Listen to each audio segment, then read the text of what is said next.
కర్నూలు జిల్లా పులకుర్తికి చెందిన అశోక్ విజయవంతంగా శస్త్రచికిత్స చేశారు అమిలియో ఆసుపత్రి వైద్యులు. ఈ నెల 5వ తేదీన అశోక్ పై వ్యాపారం విషయంలో ఒక వ్యక్తి వాగ్వాదానికి దిగాడు. మాట పెరిగి తన వెంట తెచ్చుకున్న సర్జికల్ బ్లేడ్ తో అశోక్ మెడలో పొడిచాడు. తీవ్ర రక్తస్రావం కావడంతో పాటు బ్లేడ్ మెడలోనే ఇరుక్కుపోయింది.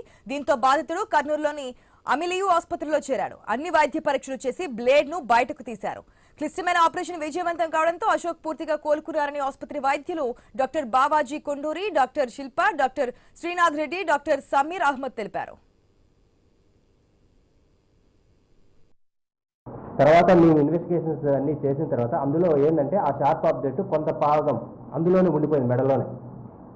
అది తీయకపోతే ఏమవుతుందంటే ఆల్రెడీ డ్యామేజ్ అయిన స్ట్రక్చర్స్ వాళ్ళకు మాట పోయే అవకాశం, రక్తస్రావం ఎక్కువైతే చనిపోయే అవకాశం, అన్నవాహిక పాడైతే అన్నం తినలేకపోయి దాన్ని ఇంకా మేజర్ ప్రాబ్లమ్స్ సీక్వెన్స్ అయ్యే ఛాన్సెస్, స్పైనల్ కార్డ్ కానీ ఎక్కువగా తగిలి ఉంటే కనుక పెరాలసిస్ ఛాన్సెస్, మాట రాకపోవడం, ఇవన్నీ జరిగే అవకాశాలు చాలా ఉంటాయి.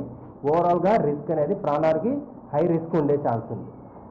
ఇవన్నీ కూడా మేము చేసుకొని ఆ ఫారెన్ బాడీ అంటే ఆ మెటల్ ఆబ్జెక్ట్, అది నైఫ్, దాన్ని తీయడం, రిమైనింగ్ స్ట్రక్చర్స్ ఏమేమి డ్యామేజ్ అయినాయో, మెయిన్గా ఇక్కడ డ్యామేజ్ అయినవి ఏంటంటే మేము ఆపరేషన్ థియేటర్లో చూసిన ప్రకారం రక్తనాళాలు డ్యామేజ్ అయినాయి అండ్ ట్రకియా అంటాం, ఈ ట్రకియా అనేది డ్యామేజ్ అయింది.